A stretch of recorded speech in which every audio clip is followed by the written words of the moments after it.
السلام علیکم بچوں، سامنے سننے والوں کو میرا سلام۔ السلام علیکم پیارے بچوں اور سامنے سننے والوں کو میرا پیار بھرا سلام قبول ہو۔ اب سورہ انعام کی تشریح عربی شروع کرنے جا رہی ہوں۔ الانعام، بسم اللہ الرحمن الرحیم۔ الانعام اس سورہ کے رکوع میں 16 اور 17 میں بعض انعام مویشیوں کی حرمت اور بعض کی جلت کے مطابق اہل عرب کی توہمات کی تردید کی گئی ہے۔ اسی مناسبت سے اس کا نام الانعام رکھا گیا ہے۔ زمانۂ نزول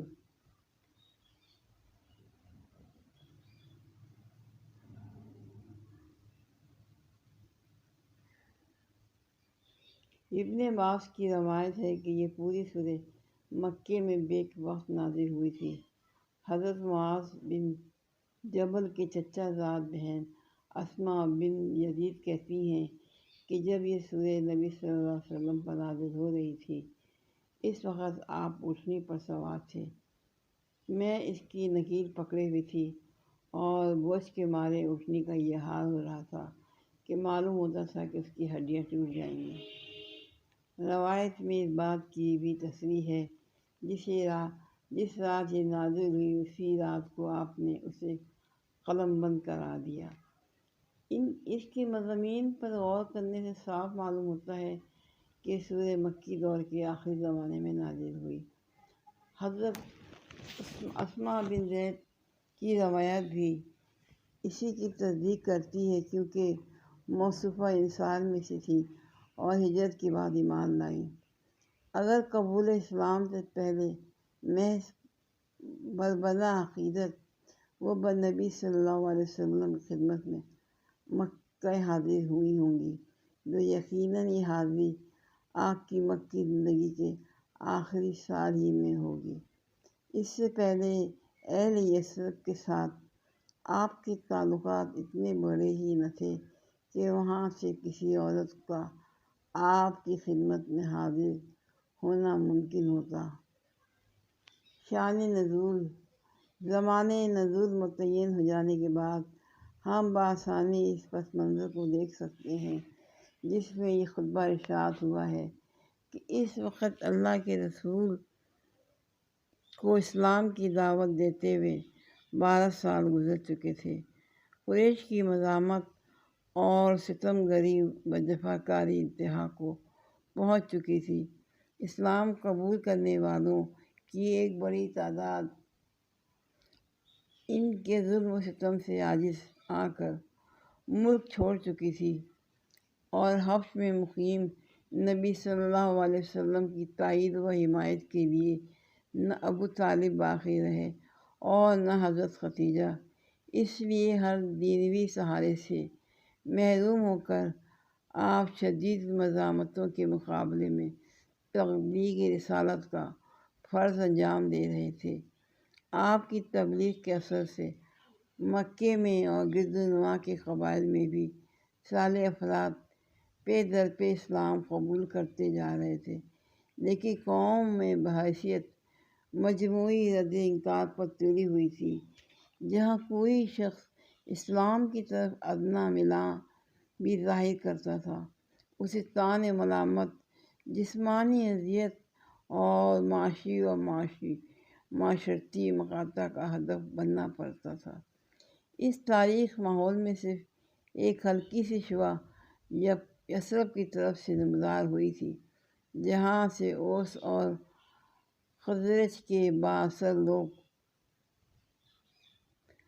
آ کر نبی صلی اللہ علیہ وسلم کی ہاتھ پر بیعت کر چکے تھے، اور جہاں کسی اندرونی مزاحمت کے بغیر اسلام پھیلنا شروع ہو گیا تھا، مگر اس حقیر سی ابتدا میں مستقبل کے جو امکانات پوشیدہ تھے انہیں کوئی ظاہر بین آنکھ نہ دیکھ سکتی تھی۔ بظاہر دیکھنے والوں کو جو کچھ نظر آتا تھا وہ بس یہ تھا کہ اسلام ایک کمزور سی تحریک ہے جس کی پشت پر کوئی مادی طاقت نہیں، جس کا داعی اپنے خاندان کے ذریعے سے حمایت کے سوا کوئی زور نہیں رکھتا، اور جسے قبول کرنے والے چند مٹھی بھر بے بس اور منتشر افراد ہی اپنی قوم کے عقیدۂ مسلک سے منحرف ہو کر اس طرح سوسائٹی سے نکال پھینکے گئے ہیں جیسے پتے اپنے درخت سے جھڑ کر زمین پر پھیل جائیں۔ مباحث: ان حالات میں یہ خطبہ ارشاد ہوا اور اس کے مضامین کو 7 بڑے بڑے عنوانات پر تقسیم کیا گیا۔ نمبر 1، شرک کا ابطال اور عقیدۂ توحید کی طرف دعوت۔ نمبر 2، عقیدۂ آخرت کی تقلیب اور اس غلط خیال کی ترتیب کہ زندگی جو کچھ ہے بس یہی دنیا کی زندگی ہے۔ نمبر 3، جاہلیت کے ان توہمات کی تردید میں جن لوگوں میں مبتلا تھے۔ نمبر 4، ان بڑے بڑے اصول اخلاق کی تلقین جن پر اسلام سوسائٹی کو تعمیر چاہتا تھا۔ نمبر 5، نبی صلی اللہ علیہ وسلم اور آپ کی دعوت کے خلاف لوگوں کے اعتراضات کا جواب۔ نمبر 6، طویل جدوجہد کے باوجود دعوت کے نتیجہ خیز نہ ہونے پر حضرت صلی اللہ علیہ وسلم اور عام مسلمانوں کے اندر اضطراب اور دل شکستگی کی جو کیفیت پیدا ہو رہی تھی اس پر تسلی۔ نمبر 7، منکرین اور مخالفین کو ان کی غفلت و سرشاری اور نادانستہ خودکشی پر نصیحت، تنبیہ اور تحدید۔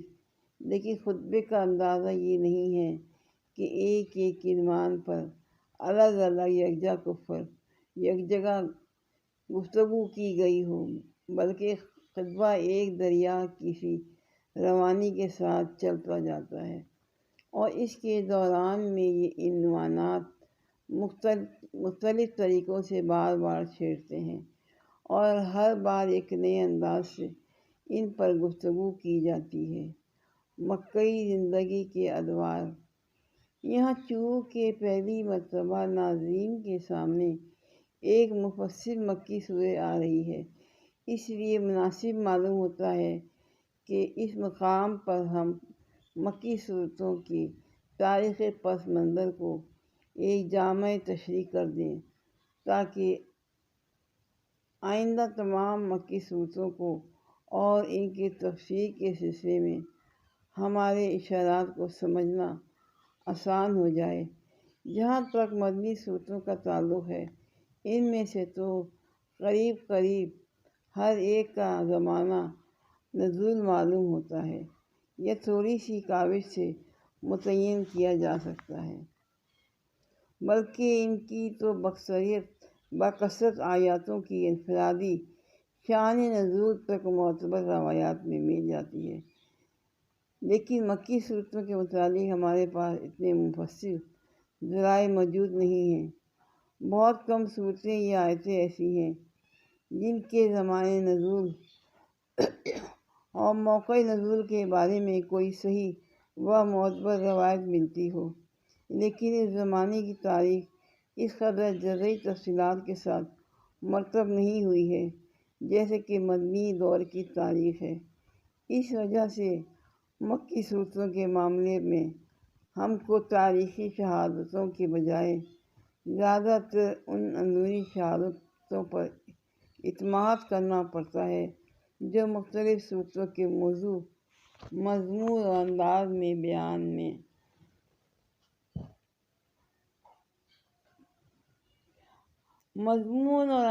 بیان میں اور اپنے پس منظر کی طرف سے ان کی جعلی یا خفی اشارات میں پائی جاتی ہیں، اور ظاہر ہے کہ اس نوعیت کی شہادتوں سے مدد لے کر ایک ایک سورہ اور ایک ایک آیات کے متعلق یہ تعین نہیں کیا جا سکتا کہ یہ فلاں تاریخ کو یا فلاں سن میں فلاں موقع پر نازل ہوئی ہے۔ زیادہ صحت کے ساتھ جو کچھ کیا جا سکتا ہے وہ صرف یہ ہے کہ ایک طرف ہم مکی صورتوں کی اندرونی شہادتوں کو اور دوسری طرف نبی صلی اللہ علیہ وسلم کی مکی زندگی کی تاریخ کو آمنے سامنے رکھیں، پھر دونوں کا تقابل ہوتے ہوئے یہ رائے قائم کریں کہ کون سی سورہ کس دور سے تعلق رکھتی ہے۔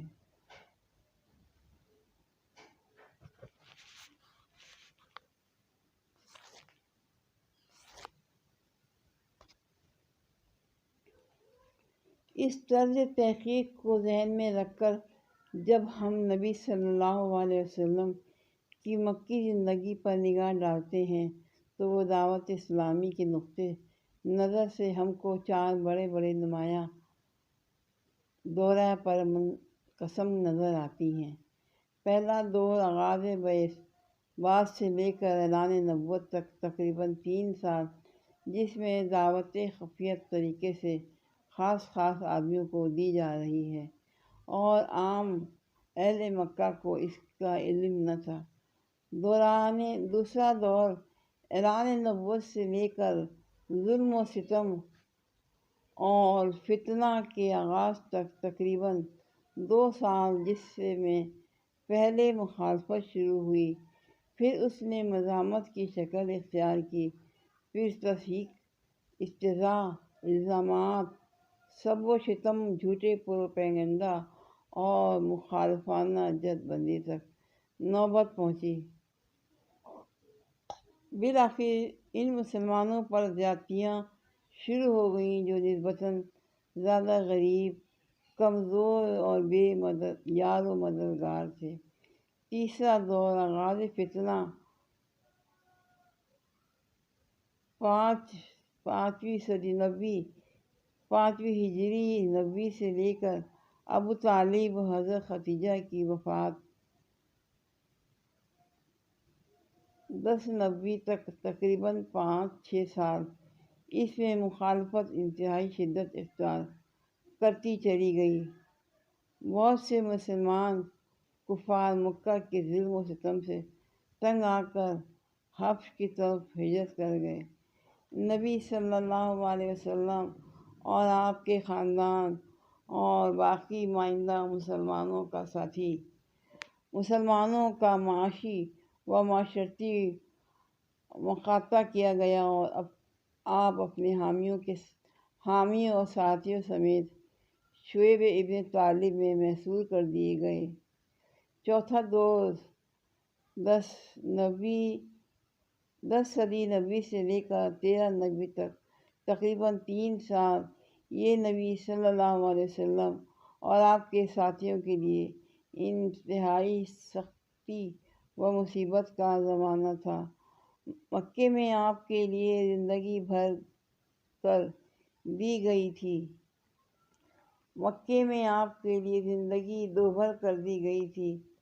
طائف گئے تو وہاں بھی پناہ نہ ملی۔ حج کے موقع پر عرب کے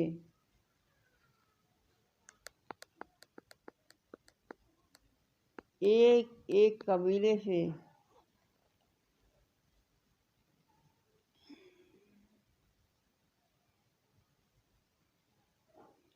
آپ اپیل کرتے رہے کہ وہ آپ کی دعوت قبول کریں اور آپ کا ساتھ دیں، مگر ہر طرف سے کوڑا جواب ہی ملتا۔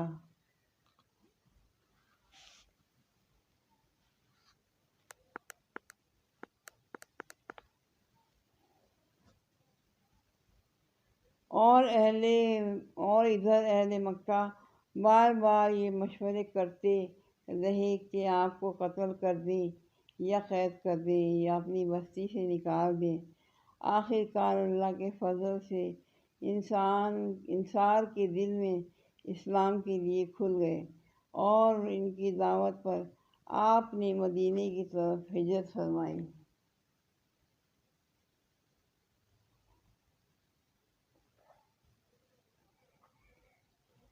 ان میں سے ہر دور میں قرآن مجید کی جو صورتیں نازل ہوئی ہیں وہ اپنے مضامین و انداز بیان میں دوسرے دور کی صورتوں سے مختلف ہیں۔ ان میں بکثرت مقامات پر ایسے اشارات بھی پائے جاتے ہیں جن سے پس منظر کے حالات اور واقعات پر صاف روشنی پڑتی ہے۔ ہر دور کی خصوصیات کا اثر اس دور کے نازل شدہ کلام میں بہت بڑی حد تک نمایاں نظر آتا ہے۔ انہی علامات پر اعتماد کر کے ہم آئندہ ہر مکی سورہ کے دیباچے میں یہ بتائیں گے کہ وہ مکے کے کس دور میں نازل ہوئی۔ سورہ نام۔ بسم اللہ الرحمن الرحیم۔ الحمد للہ الذی خلق السماوات والارض وجعل الظلمات والنور ثم الذین کفروا بربهم یعدلون۔ هو الذی خلقکم من طین ثم قضى اجالا واجال مسمى عنده۔ ترجمہ۔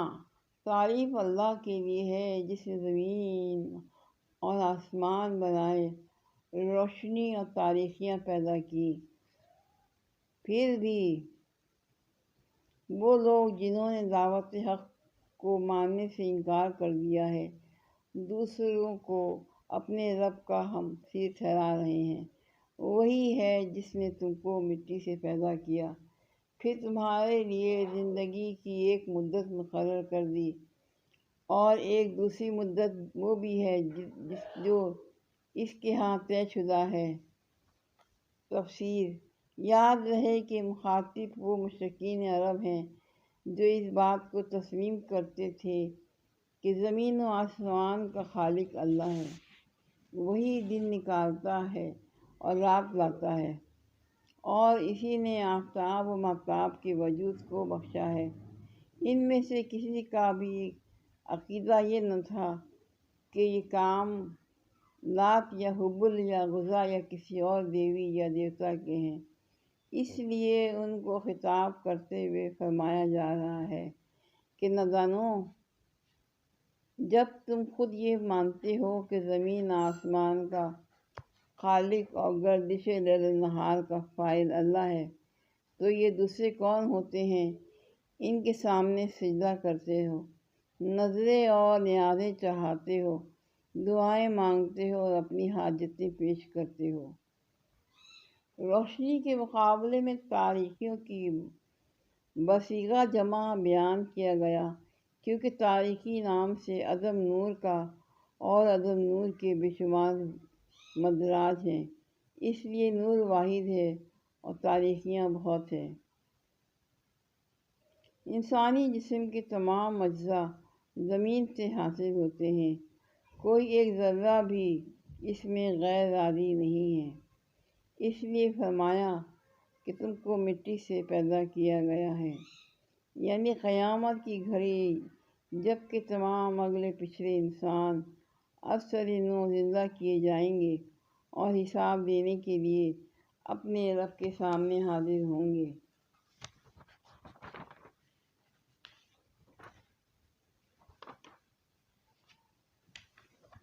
ثم انتم تمترون وهو اللہ فی السماوات وفی الارض یعلم سرکم وجہرکم ویعلم ما تکسبون وما تأتیہم من آیات من آیات ربہم إلا كانوا عنها معرضين فقد كذبوا بالحق لما جاءهم فسوف يأتيهم أنبئوا ما كانوا به يستهزئون ألم يروا كم أهلكنا من قبلهم من قرن ما مكناهم في الأرض ما لم نمكن لكم وأرسلنا السماء عليهم مدرارا وجعلنا الأنهار تجري من تحتهم وأهلكناهم بذنوبهم وأنشأنا من بعدهم قرنا آخرين ولو نزلنا عليك كتابا في قرطاس فلامسوه بأيديهم لقال الذين كفروا إن هذا إلا سحر مبين وقالوا لولا أنزل عليه ملك ولو أنزلنا ملكا لقضي الأمر ثم لينظرون ولجعلنه ملكا لجعلنه رجولا ولا لبسنا علیہم۔ ترجمہ: مگر تم لوگ ہو کے شک میں پڑے ہوئے ہو، وہی ایک خدا آسمانوں میں بھی ہے اور زمین میں بھی، تمہارے ساتھ کھلے اور چھپے سب حال جانتا ہے، اور جو برائی یا بھلائی تم کماتے ہو اس سے خوب واقف ہے۔ لوگوں کا حال یہ ہے کہ ان کے رب کی نشانیوں میں سے کوئی نشانی ایسی نہیں جو ان کے سامنے آئی ہو اور انہوں نے اس سے منہ نہ موڑ لیا ہو۔ چنانچہ اب جو حق ان کے پاس آیا تو اسے بھی انہوں نے جھٹلا دیا۔ اچھا، جس چیز کا وہ اب تک مذاق اڑاتے رہے، عنقریب اس کے متعلق کچھ خبریں انہیں پہنچیں گی۔ کیا انہوں نے دیکھا نہیں کہ ان سے پہلے کتنی ایسی قوموں کو ہم ہلاک کر چکے ہیں جن کا اپنے اپنے زمانے میں دور دورہ رہا ہے۔ ان کو ہم نے زمین میں وہ اقتدار بخشا تھا جو تمہیں نہیں بخشا ہے، اس پر ہم نے آسمان سے خوب بارشیں برسائی اور اس کے نیچے نہریں بہا دی، مگر جب انہوں نے کفران نعمت کیا تو آخر کار ہم نے ان کے گناہوں کی پاداش میں انہیں تباہ کر دیا اور ان کی جگہ دوسرے دور کی قوموں کو اٹھایا۔ اے پیغمبر، اگر ہم تمہارے اوپر کوئی کاغذ میں لکھی لکھائی کتاب بھی اتار دیتے اور لوگ اسے اپنے ہاتھوں سے چھو کر بھی دیکھ لیتے، تب بھی جنہوں نے حق کا انکار کیا ہے یہی کہتے کہ یہ صریحاً جادو ہے۔ لہٰذا کہتے ہیں کہ اس نبی پر کوئی فرشتہ کیوں نہیں اتارا گیا؟ اگر کہیں ہم نے وہ فرشتہ اتار دیا ہوتا تو اب تک کبھی کا فیصلہ ہو چکا ہوتا، پھر انہیں کوئی مہلت نہ دی جاتی، اور اگر ہم فرشتے کو اتارتے تب بھی اسے انسانی شکل میں اتارتے اور اسی طرح اسی شبہ میں مبتلا کر دیتے جس میں اب یہ مبتلا ہیں۔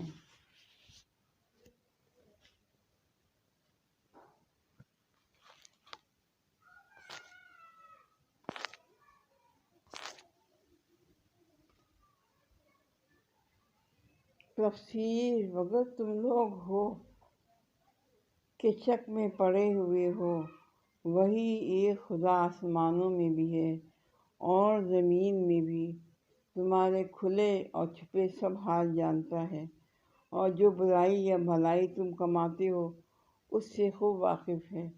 لوگوں کا حال یہ ہے کہ ان کے رب کی نشانیوں میں سے کوئی نشانی ایسی نہیں جو ان کے سامنے آئی ہو اور انہوں نے اسے منہ نہ موڑ لیا ہو۔ چنانچہ اب جو حق ان کے پاس آیا تو اسے بھی انہوں نے جھٹلا دیا۔ اچھا، جس چیز کا وہ اب تک مذاق اڑاتے رہے ہیں، عنقریب اس کے متعلق کچھ خبریں انہیں پہنچیں گی۔ کیا انہوں نے دیکھا نہیں کہ ان سے پہلے کتنی ایسی قوموں کو ہم ہلاک کر چکے ہیں جن کا اپنے اپنے زمانے میں دورہ نزول رہا ہے؟ ان کو ہم نے زمین میں وہ اقتدار بخشا تھا جو تمہیں نہیں بخشا ہے، اس پر ہم نے آسمان سے خوب بارشیں برسائی اور ان کے نیچے نہریں بہا دی۔ مگر جب انہوں نے کفران نعمت کیا تو آخر کار ہم نے ان کے گناہوں کے پاداش میں انہیں تباہ کر دیا اور ان کی جگہ دوسری دور کی قوموں کو اٹھایا۔ اے پیغمبر، اگر تمہارے اوپر کوئی کاغذ میں لکھائی کتاب اتار دیتے۔ تفسیر: اشارہ ہے ہجرت اور ان کامیابیوں کی طرف جو ہجرت کے بعد اسلام کو پے در پے حاصل ہونے والی تھی۔ جس وقت یہ ارشاد فرمایا گیا تھا اس وقت نہ کفار یہ گمان کر سکتے تھے کہ کسی قسم کی خبریں انہیں پہنچنے والی ہیں، اور نہ مسلمانوں ہی کے ذہن میں ان کا کوئی تصور تھا، بلکہ نبی صلی اللہ علیہ وسلم خود بھی آئندہ کے امکانات سے بے خبر تھے۔ یعنی جب یہ شخص خدا کی طرف سے پیغمبر بنا کر بھیجا گیا تو آسمان سے ایک فرشتہ اترنا چاہیے تھا جو لوگوں سے کہتا یہ خدا کا پیغمبر ہے، اس کی بات مانو ورنہ تمہیں سزا دی جائے گی۔ جاہل متصرین کو اس بات پر تعجب تھا کہ خالق الارض والسماء کسی کو پیغمبر مقرر کرے اور پھر اس طرح اسے بے یار و مددگار پتھر کھانے گالیاں سننے کے لیے چھوڑ دیں۔ اتنے بڑے بادشاہ کا سفیر اگر کسی بڑے اسٹاف کے ساتھ نہ آیا تھا تو کم از کم ایک فرشتہ تو اس کی ارذلی میں رہنا چاہیے تھا تاکہ وہ اس کی حفاظت کرتا، اس کا روب بٹھاتا، اس کی ماموریت کا یقین دلاتا اور فوق فطرتی طریقے سے اس کے کام انجام دیتا۔ یہ ان کے اعتراض کا پہلا جواب ہے۔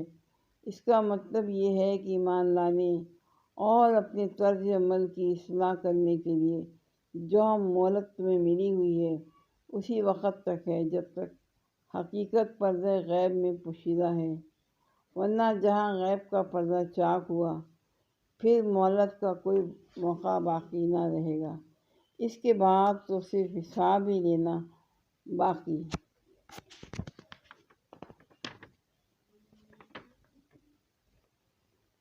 رہ جائے گا۔ ما یلبثون ولقد استہزئ برسول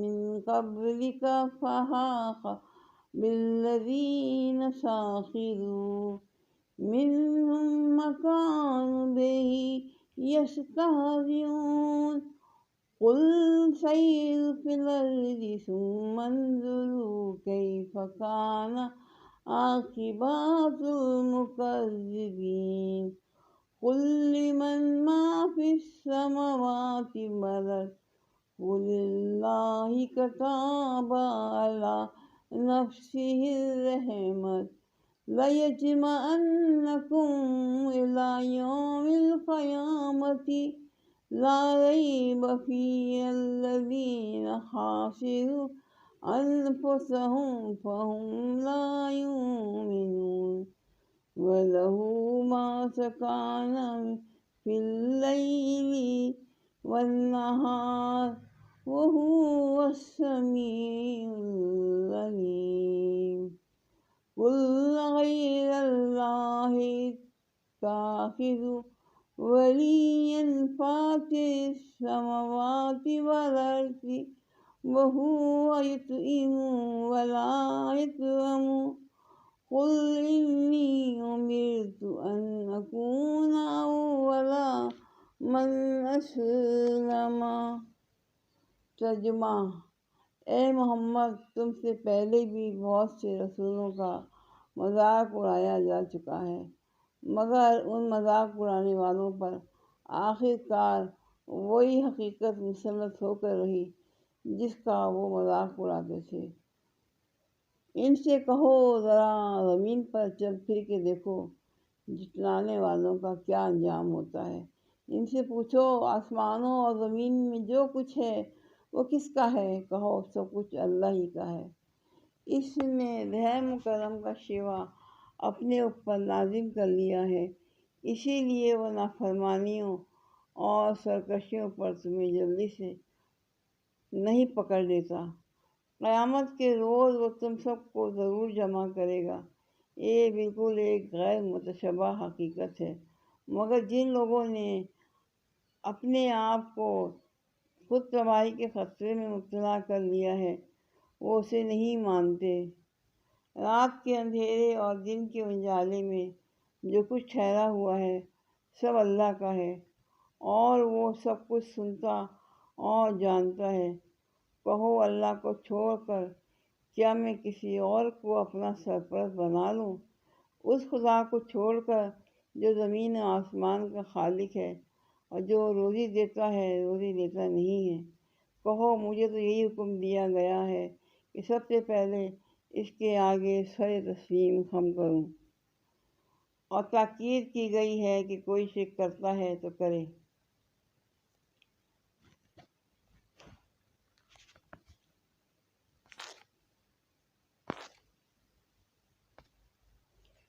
تفسیر: اس لیے دنیا کی زندگی تمہارے لیے ایک امتحان کا زمانہ ہے، اور امتحان اس عمر کا ہے تم حقیقت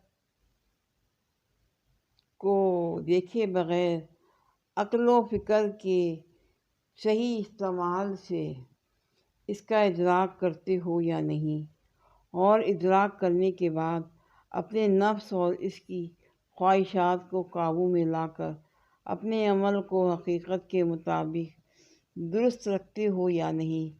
اس امتحان کے لیے غیب رہنا شرط لازم ہے، اور تمہاری دینوی زندگی جو دراصل مہلت امتحان ہے اسی وقت تک قائم رہ سکتی ہے جب تک غیب سے غیب ہے۔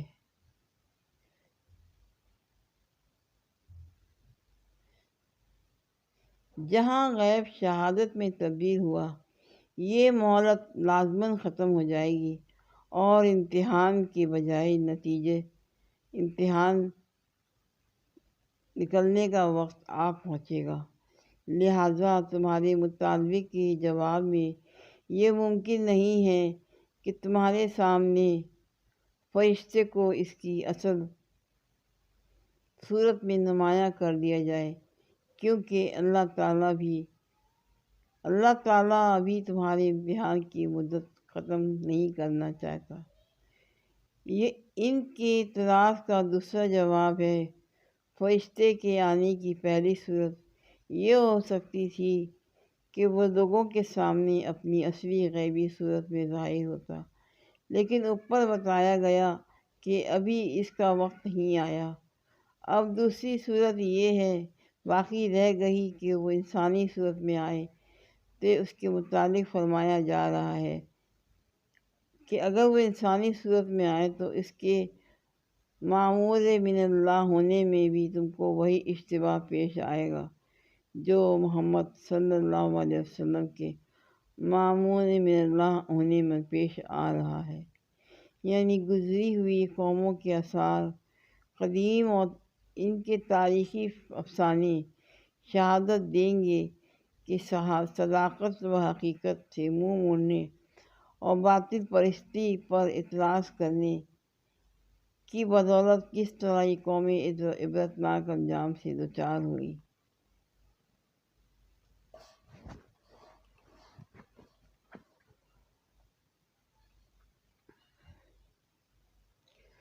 یہ ایک لطیف انداز بیاں ہے۔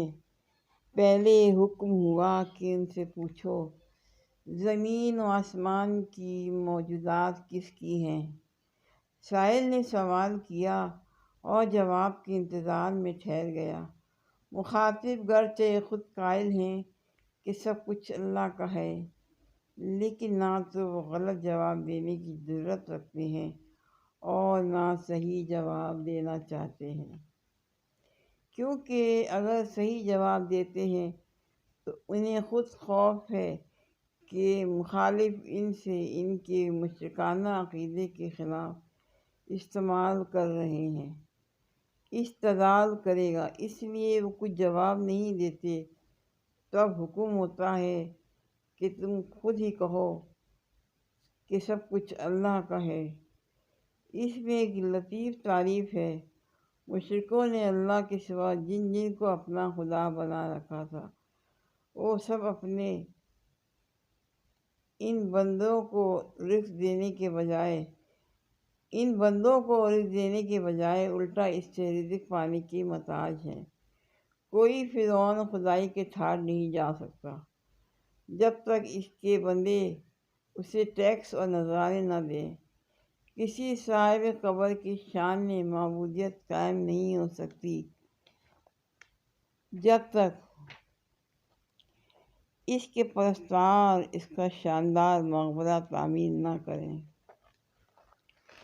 وَلَا تَكُونَنَّ مِنَ الْمُشْرِكِينَ قُلْ إِنِّي أَخَافُ إِن نَّسِيتُ رَبِّي عَذَابَ يَوْمٍ عَظِيمٍ وَمَن يَصْرِفْ عَنْهُ يَوْمَئِذٍ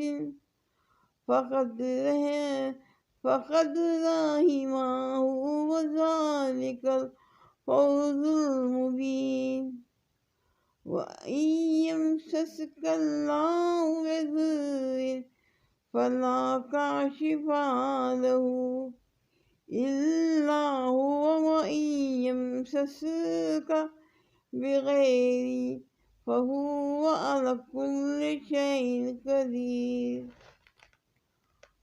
قل أي شيء أكبر شهادة قل الله شهيد بيني وبينكم وأوحي إلي هذا القرآن لأنذركم به ومن بلغ أئنكم لتشهدون أن مع الله آلهة أخرى قل لا أشهد قل إنما هو إله واحد وإنني بريء مما تشركون الذين آتيناهم الكتاب يعرفونه كما يعرفون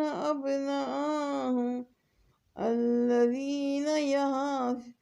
الذين خسروا وأنفسهم فهم لا يؤمنون ومن أظلم ممن افترى على الله كاذبا أو كذب بآياته إنه لا يفلح الظالمون۔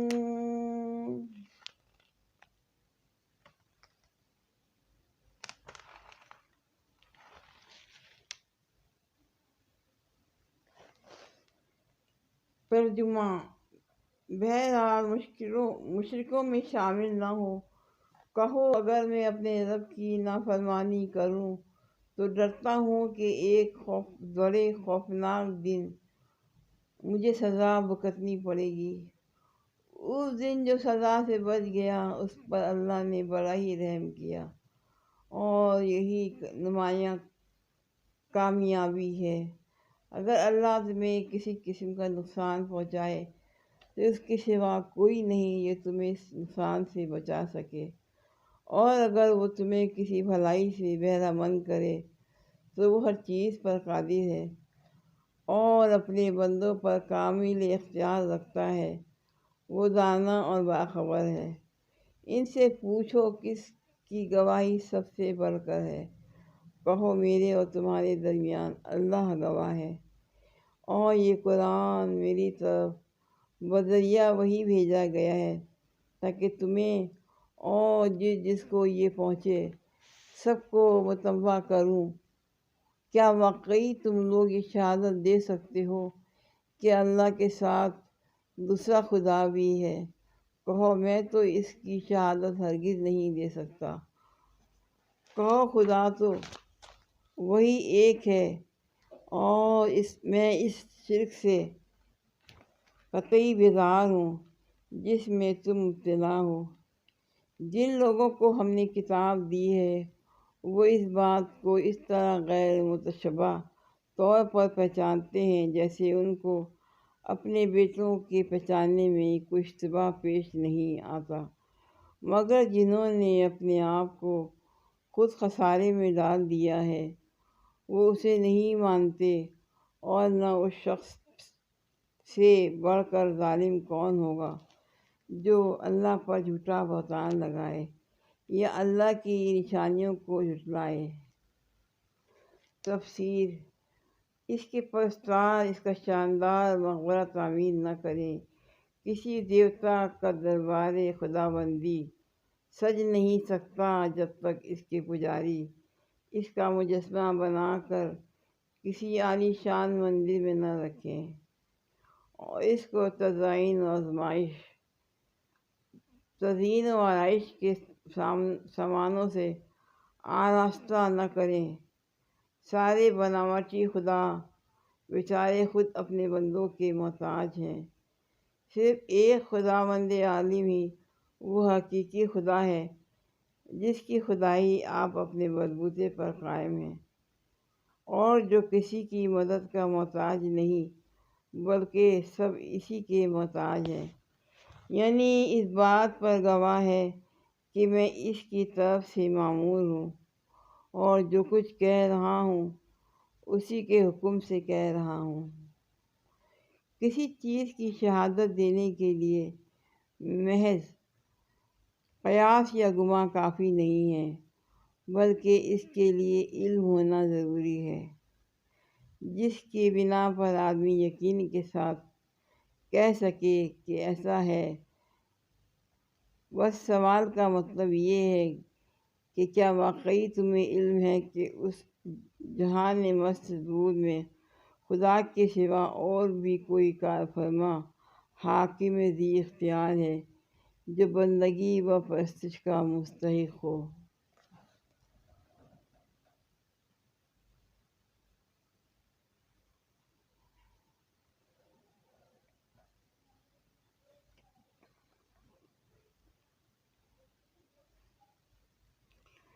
یعنی اگر تم علم کے بغیر محض جھوٹی شہادت دینا چاہتے ہو تو میں تو ایسی شہادت نہیں دے سکتا۔ یعنی قطب آسمانی کا علم رکھنے والے اس حقیقت کو غیر مشتبہ طور پر پہچان لیتے ہیں کہ خدا ایک ہی ہے اور خدائی میں کسی کا کچھ حصہ نہیں ہے۔ جس طرح کسی کا بچہ بہت سے بچوں میں ملا جلا کر کھڑا ہو تو وہ الگ پہچان لے گا کہ اس کا بچہ کون سا ہے، اسی طرح جو شخص کتاب الہی کا علم رکھتا ہے وہ الوہیت کے متعلق لوگوں کے بے شمار مختلف عقیدوں اور نظریوں کے درمیان بلا شک و اشتباہ کی یہ پہچان لیتا ہے کہ ان میں سے امر حق کون سا ہے۔ یعنی یہ دعویٰ کرے کہ خدا کے ساتھ دوسری بہت سی ہستیاں بھی خدائی میں شریک ہیں، خدائی صفات سے متصف خداوندانہ اختیارات رکھتی ہیں اور اس کی مستحق ہیں، انسان ان کے آگے ابتیت کا رویہ اختیار کرے، نیز یہ بھی اللہ پر بہتان ہے کہ کوئی یہ کہے کہ خدا نے فلاں فلاں ہستیوں کو اپنا مقرب خاص قرار دیا ہے اور اسی نے یہ حکم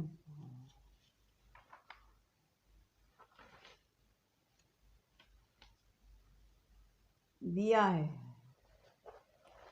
لا يفلح الظالمون ويوم نحشرهم جميعا ثم نقول للذين أشركوا أين شركاؤكم الذين كنتم تزعمون ثم لم تكن فتنتهم إلا أن قالوا والله ربنا ما كنا مشركين انظر كيف كذبوا على أنفسهم وضل عنهم ما كانوا يفترون ومنهم من يستمع إليك وجعلنا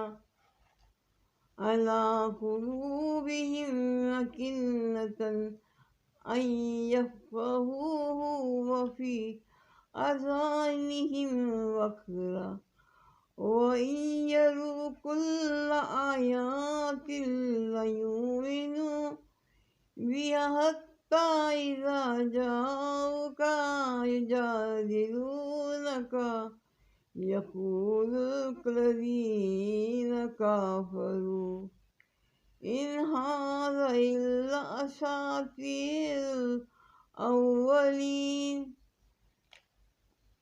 ترجمہ: ایسے ظالم کبھی فلاح نہیں پا سکتے جسے روز ہی ہم ان سب کو اکٹھا کریں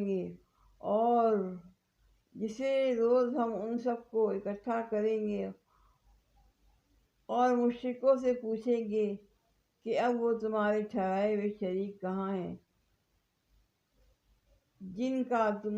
جن کو تم اپنا خدا سمجھتے تھے، تو وہ اس کے سوا کوئی فتنہ نہ اٹھا سکیں گے۔ یہ جھوٹا بیان دیں گے کہ اے ہمارے آقا، تیری قسم ہم ہرگز مشرک نہ تھے۔ دیکھو اس وقت یہ کس طرح اپنے اوپر آپ جھوٹ گڑھیں گے اور وہاں ان کے سارے بناوٹی معبود گم ہو جائیں گے۔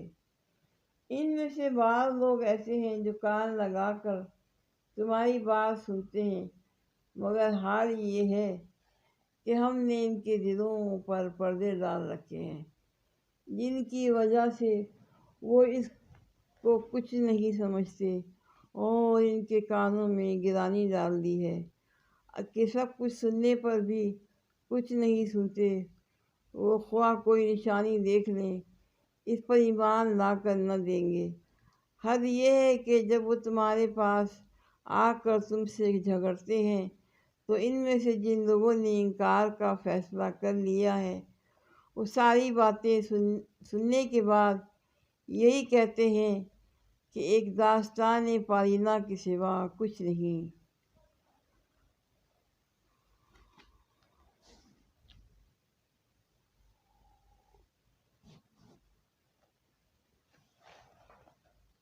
تفسیر: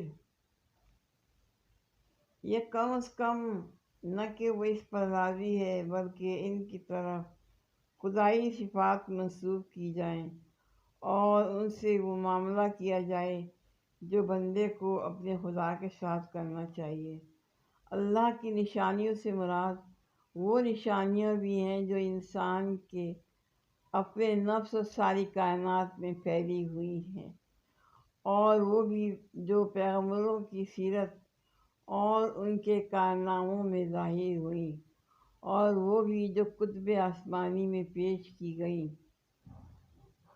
یہ ساری نشانیاں ایک ہی حقیقت کی طرف رہنمائی کرتی ہیں، یعنی کہ موجودات عالم میں خدا صرف ایک ہی ہے، باقی سب بندے ہیں۔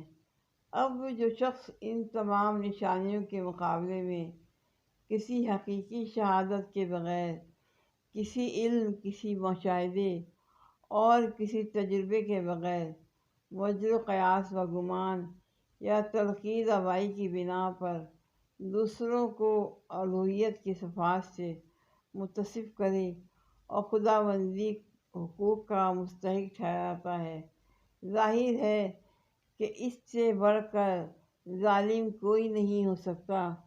وہ حقیقت و صداقت پر ظلم کر رہا ہے، اپنے نفس پر ظلم کر رہا ہے اور کائنات کی ہر چیز اس پر ظلم کر رہا ہے، جس کے ساتھ وہ اس غلط نظریے کی بنا پر کوئی معاملہ نہیں کرتا۔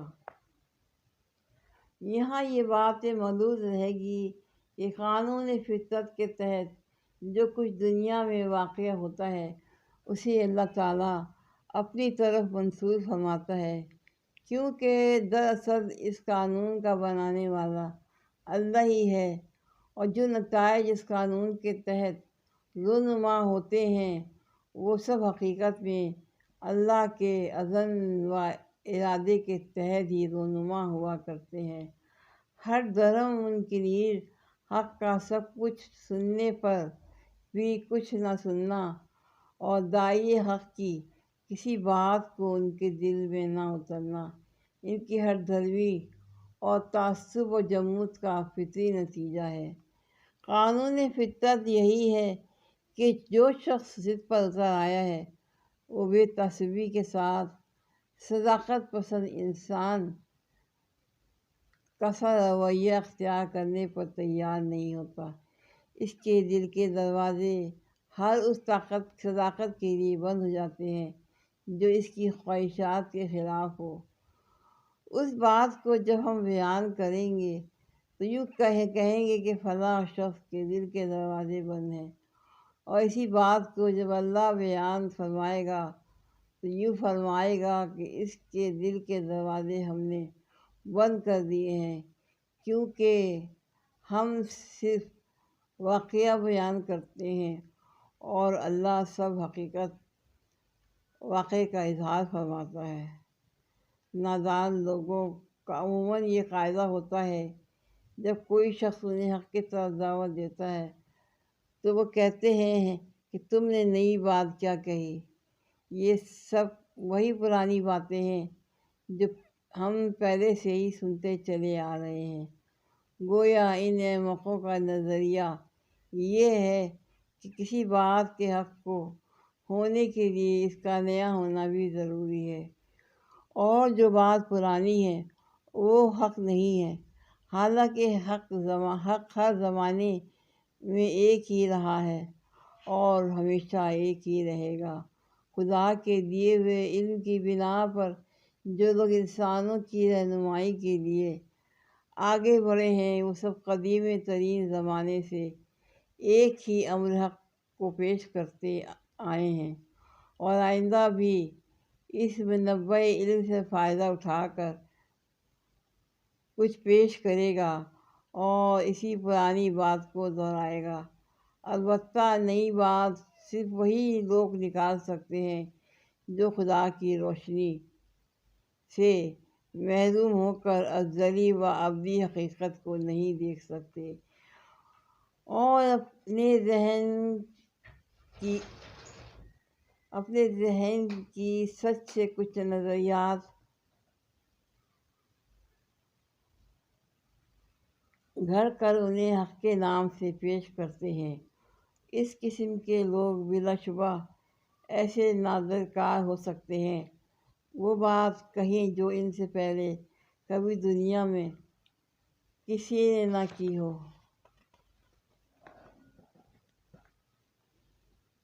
یعنی ان کا یہ قول حقیقت، عقل و فکر کے کسی صحیح فیصلے اور کسی حقیقی تبدیل رائے کا نتیجہ نہ ہوگا، بلکہ محض مشاہدہ نتیجہ حق کا نتیجہ ہوگا، جس کے بعد اور ظاہر ہے کوئی کٹے سے کٹا کافر بھی انکار کی جرات نہیں کر سکتا۔